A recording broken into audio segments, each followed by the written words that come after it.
సాంకేతిక విప్లవం కొత్త పుంతలు తొక్కుతోంది. డ్రోన్ ఆవిష్కరణ పలు విధాలుగా ప్రజలకు ఉపయోగపడుతుంది. మొదట్లో పెళ్లిళ్లు, వేడుకల్లో డ్రోన్లు వినియోగించినప్పటికీ ఇప్పుడు డ్రోన్ వినియోగం దేశ రక్షణకు, వ్యవసాయ రంగానికి, పొలాల సర్వేకి, పోలీసు శాఖకు, చివరకు డెలివరీ బాయ్ల స్థానంలో కూడా ప్రత్యామ్నాయంగా వచ్చేసింది. డ్రోన్ వినియోగం ఇటీవల కాలంలో బాగా ఎక్కువైపోయింది. అలాగే పోలీస్ శాఖ కూడా గ్రౌండ్ లెవెల్లో ట్రాఫిక్ మరియు శాంతి భద్రతల కోసం డ్రోన్ సాయంతో చర్యలు తీసుకుంటుంది. డ్రోన్ల తయారీలో కూడా సాంకేతికత పెరిగిపోయింది. 100 కిలోల బరువున్న వస్తువులు కూడా తీసుకుపోగలడు. ఇటీవల దేశాల్లో డ్రోన్ విమానాలు కూడా వచ్చేశాయి. తాజాగా బెంగళూరులో మొట్టమొదటిసారిగా డ్రోన్లను ఉపయోగించి డెలివరీ సిస్టమ్ ప్రారంభమైంది. ఓ కంపెనీ డ్రోన్ సాయంతో ఎవరు ఏ ఆర్డర్ బుక్ చేసుకున్నా దానిని డ్రోన్ ద్వారా పంపేస్తున్నారు.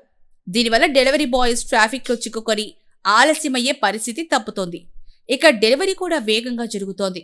జీపీఎస్ ఆధారంగా ఈ డ్రోన్ డెలివరీ పనిచేస్తుంది. అలాగే వ్యవసాయ రంగంలో గత కొద్ది కాలంగా రోడ్ల వినియోగం కూడా విస్తృతంగా ఉంది. పంటలపైన పురుగు మందులు పిచికారీ చేసే కార్యక్రమాన్ని డ్రోన్లు సమర్థవంతంగా చేస్తున్నాయి. అందువలనే డ్రోన్లకు డిమాండ్ పెరిగిపోయింది. రాబోయే కాలంలో వినియోగం మరింత పెరిగిపోయే అవకాశం ఉంది. అయితే రక్షణపరమైన అంశాల విషయాన్ని దృష్టిలో పెట్టుకుని పోలీసు శాఖ కొన్ని సందర్భాల్లో పబ్లిక్గా డ్రోన్ వినియోగంలో ఆంక్షలు విధించే అవకాశం ఉంది.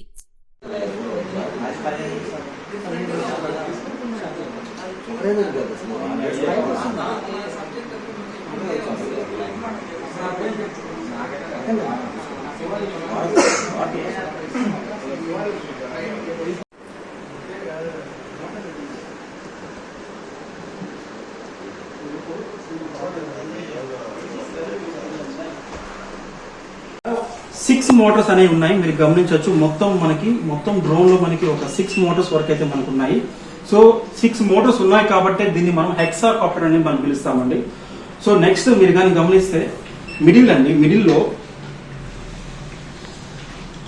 ఇక్కడ మీరు కానీ గమనిస్తే మీకు ఒక సర్క్యూట్ బోర్డ్ లాగా కనిపించవచ్చు. ఇదే అండి డ్రోన్ కి మనం బ్రెయిన్ లాంటిదని చెప్తాము యాక్చువల్ గా. సో మొత్తం డ్రోన్ ఫ్లై అవ్వడానికి, డ్రోన్ లో అన్ని ఫంక్షన్స్ కరెక్ట్ గా వర్క్ అవ్వడానికి ప్రథమ కారణం ఇదే. దీన్ని మనం ఫ్లైట్ కంట్రోల్ సిస్టమ్ అని పిలుస్తాము. ఈ పార్ట్ ని మనము ఫ్లైట్ కంట్రోల్ సిస్టమ్ అని పిలుస్తాము. సో ఇది మొత్తం ఫ్లైట్ కంట్రోల్ సిస్టమ్ కిందే వస్తుంది అనమాట. సో ఈ ఫ్లైట్ కంట్రోల్ సిస్టమ్ ని కూడా మనం ఎలా ఇన్స్టాల్ చేయాలి ప్రాపర్ వేలో, సో దట్ మనము ఎర్రర్స్ ని ఎక్కువ రాకుండా చూసుకోవడానికి ప్రాపర్ అరేంజ్మెంట్ ఏంటి, ప్రాపర్ వేలో ఎలా అరేంజ్ చేసుకోవాలనేది చాలా ఇంపార్టెంట్ ఇక్కడ చెప్పాలంటే. దీని గురించి మనం చెప్పడం జరుగుతుంది. అలానే ఈఎఫ్సి ఈ ఫ్లైట్ కంట్రోల్ సిస్టమ్ ని ఎలా అప్డేట్ చేసుకోవాలని కూడా చెప్తాము. అండ్ దెన్ దీంట్లో వచ్చే కామన్ ఇష్యూస్ ఏంటి, ఇవి ఎలా మనం సాల్వ్ చేసుకోవాలి, ఇవి టాపిక్స్ కూడా మనకి ఆటోమేటిక్ గా ట్రైనింగ్ లో అయితే మనకు కవర్ అవుతుంది సార్. నెక్స్ట్ ఇంకా మీరు కానీ గమనిస్తే ఇక్కడ మీరు చూడొచ్చు, ఇవే అండి బ్యాటరీస్ మనము. సో ఇది ట్యాంక్, మనకి 10 లీటర్ ట్యాంక్ ఇది యాక్చువల్ గా. సో మీరు గమనించవచ్చు కదా వైట్ కలర్ ది, ఇది 10 లీటర్ ట్యాంక్. ఇవి బ్యాటరీస్. సో ఇవి బ్యాటరీస్, ఈ బ్యాటరీస్ హెల్ప్ తోనే డ్రోన్ అనేది మనకి ఇక్కడ ఫ్లై అవుతుంది. ఓకే, నెక్స్ట్ ఇది వచ్చేసి 10 లీటర్ ట్యాంక్. ఇలానే డ్రోన్ లో ఉన్న ప్రతి ఒక్క ఐటమ్ అండి, ఇప్పుడు మోటార్స్ కానీ ప్రొపెల్లర్స్ ఎలా ఫిక్స్ చేసుకోవాలి. ప్రెసెంట్ అయితే డ్రోన్ కి మనం ఎలాంటి రెక్కలు బిగించుకోలేదు, ఎందుకంటే మనం అసెంబ్లింగ్ అనేది స్టిల్ జరుగుతుంది కాబట్టి ప్రొపెల్లర్స్ అనేది ఫిక్స్ చేసుకోవడం ఇప్పుడు కూడా కరెక్ట్ కాదు. సో ప్రొపెల్లర్స్ ఎలా ఫిక్స్ చేసుకోవాలి, మోటార్స్ ఎలా ఇన్స్టాల్ చేసుకోవాలి, మోటార్ లెవెలింగ్ ఎలా పెట్టుకోవాలి, ఇప్పుడు నేను చెప్పిన ఫ్లైట్ కంట్రోల్ సిస్టమ్ గురించి కానీ డ్రోన్ లో ఉన్న ప్రతి సింగిల్ పార్ట్ ని ఎలా అసెంబుల్ చేయాలి. సో ఇక్కడ మనం చూడొచ్చు, మన దగ్గర అయితే ప్రెసెంట్ ఒక X9 డ్రోన్ అయితే ఉందండి. సో X9 అనే పేరు మనం యూజ్ చేసే మోటార్ బట్టి మనకు వస్తుందండి. ఇక్కడ చూడండి మీరు గమనించవచ్చు. సో ఇక్కడ మోటార్ నేమ్ వచ్చేసి X9 అనమాట. సో X9 మోటార్ మనం ఇక్కడ యూజ్ చేసాం కాబట్టి ఈ డ్రోన్ ఇప్పుడు నా చేతిలో మీరు గమనించవచ్చు, ఇది 2వ మోడల్ అండి. ఈ మోడల్ పేరు వచ్చేసి H12 అని పిలుస్తాం. సో ఫస్ట్ ఇది T12 అయితే ఇది వచ్చేసి H12 అనమాట. సో దానికి దీనికి డిఫరెన్స్ ఏంటి అంటే, దాంట్లో మనం మొబైల్ ని సపరేట్ గా ఇన్స్టాల్ చేసుకుంటాము. దీంట్లో మనకి ఇన్బుల్టే మనకి మొబైల్ అనేది వచ్చేస్తుంది.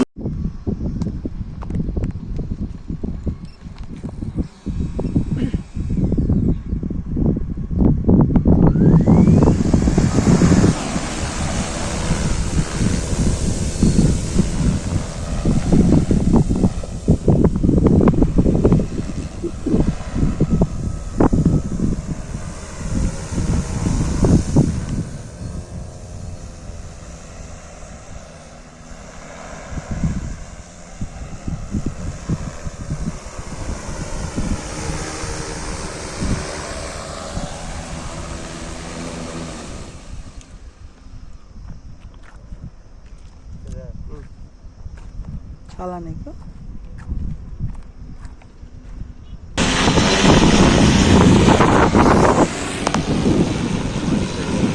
స్ప్రే చేసేది రావాలా.